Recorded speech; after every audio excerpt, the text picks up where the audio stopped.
नमस्कार, जय हिंद, वंदे मातरम। आप सभी का स्वागत है एक बार फिर से सरकारी एग्जाम फाइटर यूट्यूब चैनल में। तो दोस्तों, अगर आप लोग भी एसएससी एमटीएस के लिए तैयारी कर रहे हैं तो क्लास की बहुत ज़्यादा इंपॉर्टेंस है। इस क्लास में आपको जीके और जीएस के कुछ इस प्रकार के क्वेश्चन देखने को मिलेंगे जैसे कि आपके एग्जाम में पूछे जाते हैं, कई बार आपके एग्जाम में पूछे जा चुके हैं और आगे भी आपके पूछे जाने की संभावनाएं हैं। तो क्वेश्चन इंपॉर्टेंट हैं, तो एंड तक देखिएगा जिससे कि आपको कोई बेनिफिट मिल सके। आज का पहला क्वेश्चन आपके सामने दिया गया है। इसमें से बोला गया है कि कौन सा विशेष प्रावधान भारतीय संविधान में ब्रिटिश संविधान से लाया गया है। तो सीधा सीधा क्वेश्चन ये है कि ब्रिटिश संविधान से इन चारों ऑप्शन में से कौन सी चीज़ लाई गई है। तो आंसर आपका क्या हो जाएगा, यहाँ पे आपका जो आंसर होने वाला है इस प्रश्न का, ब्रिटिश संविधान से क्या चीज़ लाई गई है, जो संसदीय प्रणाली है वो कहाँ से लाई गई है, ब्रिटिश संविधान से लाई गई है। आंसर यहाँ पे हो जाएगा आपका संसदीय प्रणाली ब्रिटिश संविधान से। अभी देखिएगा यहाँ पे आपके सामने दिख रहा है मूल अधिकार। तो मूल अधिकार कहाँ से लाया गया है, यूएसए यानी कि अमेरिका के संविधान से मौलिक अधिकारों को लाया गया है, जो कि संविधान के भाग 3 के अंतर्गत आते हैं। इनके अनुच्छेद लिख लीजिए 12 से 35 के बीच में ये मौलिक अधिकार आते हैं, तो इनको भी आप लोग नोट कर लीजिएगा। मौलिक अधिकारों से क्वेश्चन आपसे पूछे जाते हैं, ठीक है। अब देखिएगा नेक्स्ट क्वेश्चन देखते हैं। आपसे नेक्स्ट क्वेश्चन पूछा गया है कि सॉफ्ट करेंसी से क्या तात्पर्य है।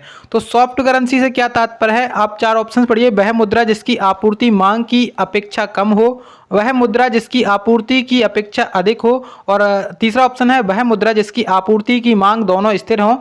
देखिए, अब देखिए ऐसे क्वेश्चन आपसे एसएससी वाले ज़्यादा क्वेश्चन पूछते हैं क्योंकि घुमावदार क्वेश्चन उनकी आदत हो गई है, ठीक है। तो जो सॉफ्ट करेंसी होती है इसका मतलब क्या होता है, इसका मतलब होता है वह मुद्रा जिसकी आपूर्ति की अपेक्षा अधिक हो। आंसर हो जाएगा यहाँ पे ऑप्शन नंबर 2 वाला, ठीक है। नेक्स्ट क्वेश्चन देखेंगे। अब देखिएगा अगला क्वेश्चन आपसे कह रहा है कि अगले क्वेश्चन में कह रहा है कि निम्नलिखित में से कौन एक रेडियो एक्टिव तत्व नहीं है। तो इंपॉर्टेंट क्वेश्चन है। तो रेडियो एक्टिव तत्व कौन सा नहीं है आपको बताना है यहाँ पे। तो आंसर आपका क्या हो जाएगा, आंसर यहाँ पे हो जाएगा जर्कोनियम। कौन सा हो जाएगा, जर्कोनियम यहाँ पे क्या नहीं है, रेडियो एक्टिव तत्व नहीं है। नेक्स्ट क्वेश्चन देखेंगे। देखिए अगले क्वेश्चन में आपसे बोल रहे हैं कि जल में घुलनशील भस्म, ये जिसको बेस भी कहा जाता है, जल में घुलनशील भस्म को क्या कहते हैं। तो जल में घुलनशील जो भस्म होता है उसे क्या कहा जाता है, उसे कहा जाता है यहाँ पे क्षार। क्या कहा जाता है, क्षार कहा जाता है। आंसर हो जाएगा आपका ऑप्शन नंबर 2 वाला। अब देखो आपके सामने नेक्स्ट क्वेश्चन पूछा गया है, इस क्वेश्चन को पढ़िएगा अच्छे से। इसमें बोल रहे हैं प्रसिद्ध हवा महल राजस्थान के किस शहर में स्थित है। देखिए सभी लोग जानते हैं कि हवा महल कहाँ पर स्थित है, राजस्थान में स्थित है। अब राजस्थान के किस शहर में स्थित है, तो जयपुर में स्थित है। इंपॉर्टेंट क्वेश्चन है, ठीक है, नोट कर लीजिएगा। नेक्स्ट क्वेश्चन देखते हैं।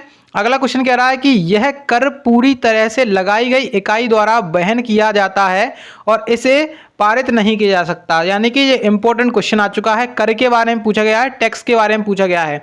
ऐसा कर जो पूरी तरीके से लगाई गई इकाई द्वारा वहन किया जाता है और इसे पारित नहीं किया जा सकता है। तो ये ऐसा कौन सा कर है, तो ये है प्रत्यक्ष कर। कौन सा कर है, प्रत्यक्ष कर है। आंसर हो जाएगा आपका ऑप्शन नंबर पहला, ठीक है। इंपॉर्टेंट क्वेश्चन है, ठीक है। अर्थव्यवस्था से क्वेश्चन ऐसे तरीके से पूछे जा सकते हैं। नेक्स्ट क्वेश्चन देखेंगे।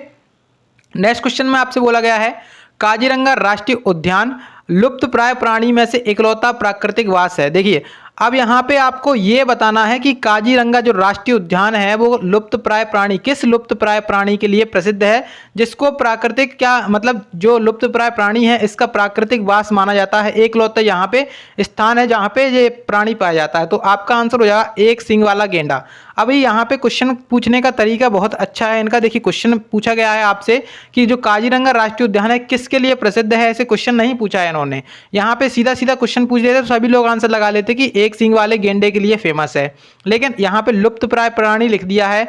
तो लुप्त प्राय प्राणी के लिए संरक्षित कौन सा है, काजीरंगा राष्ट्रीय उद्यान है, एक सींग वाले गेंडे के लिए संरक्षित है। और यहाँ पे आपका जो है ना असम में स्थित है, असम में स्थित है, ठीक है। आंसर आपका क्या हो जाएगा, काजीरंगा राष्ट्रीय उद्यान एक सींग वाले गेंडे के लिए असम में संरक्षित है। नेक्स्ट क्वेश्चन देखेंगे।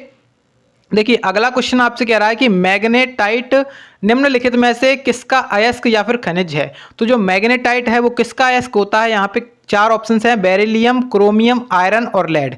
मैग्नेटाइट जो होता है ना वो किसका अयस्क होता है, आयरन का अयस्क होता है। किसका होता है, आयरन का अयस्क होता है।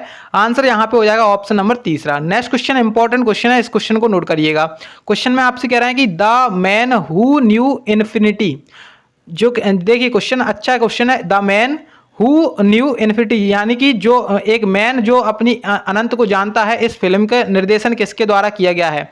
The man who knew infinity, इस फिल्म का निर्देशन किसके द्वारा किया गया है? इंपॉर्टेंट फिल्म है, ठीक है। नेक्स्ट क्वेश्चन, आप क्वेश्चन को आंसर देखेंगे। पहले तो क्वेश्चन का आंसर क्या हो जाएगा यहाँ पे? इस क्वेश्चन का आंसर होने वाला है ऑप्शन नंबर कौन सा? ऑप्शन नंबर पहला, मैथ्यू ब्राउन के द्वारा क्या किया गया है? इसका निर्देशन किया गया है, ठीक है। मैथ्यू ब्राउन के द्वारा इसका निर्देशन किया गया है। अब यहाँ पे इसमें जो अपनी ये पुस्तक है, ये पुस्तक भी है, इस पुस्तक में किसके बारे में चर्चा की गई है?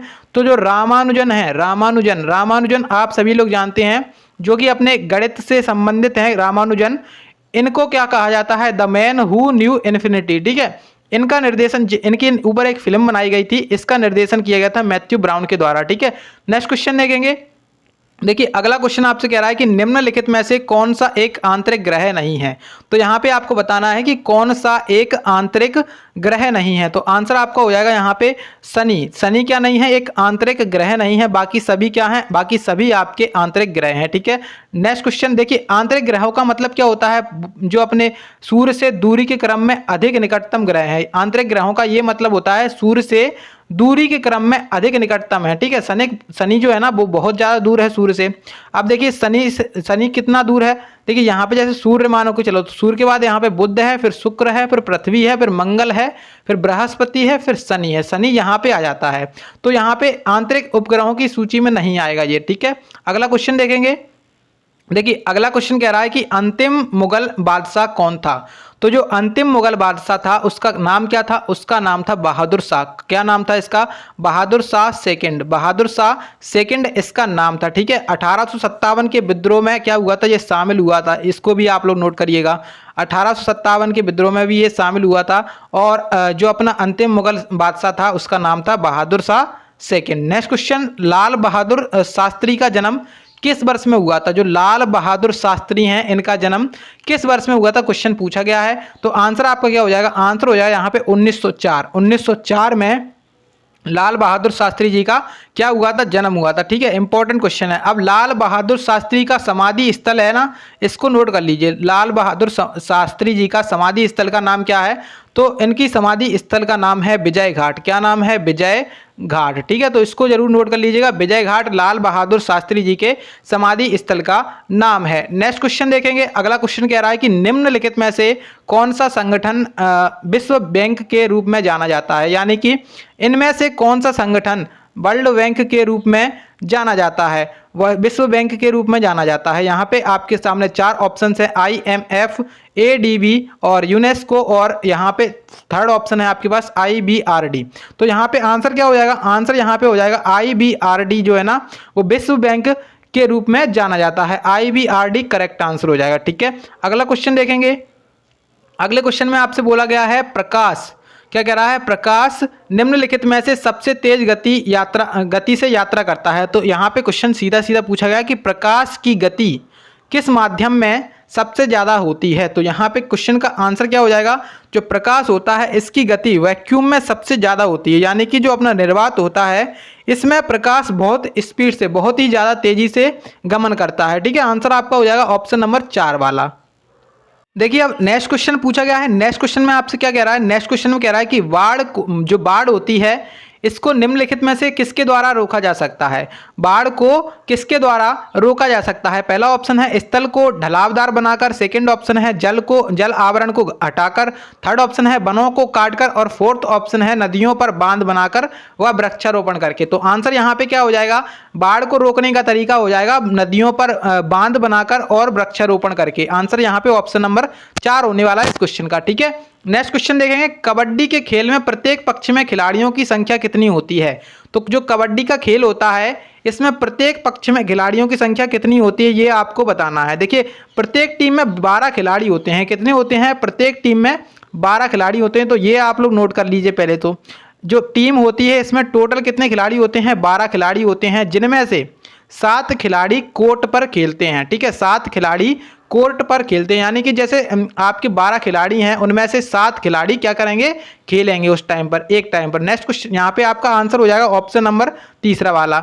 नेक्स्ट क्वेश्चन आपके सामने है क्वेश्चन में कह रहा है कि अर्थशास्त्र किस विषय पर लिखी गई पुस्तक है।